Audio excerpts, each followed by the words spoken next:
Hey, Jim from Delano Mountain Custom Models. I got a Rio Grande SD50 Athearn with Tsunami sound in it, custom detailed and weathered, top mount ditch lights, all LED lighting. This is for a client in Italy, so I just want to demo it. Why don't we take a look? And set to flash.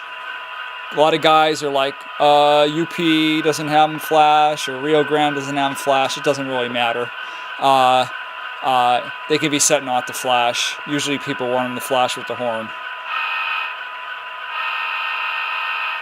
So, and get the step speed set. Okay, why don't we just take a quick look at this thing?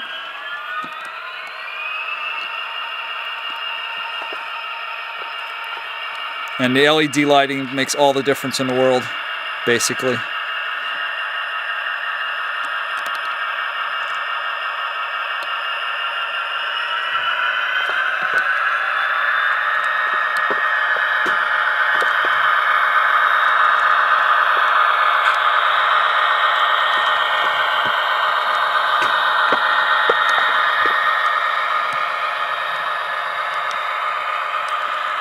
And that's just the standard Athearn motor in there. Runs pretty good with the standard Athearn motor in there.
That's it.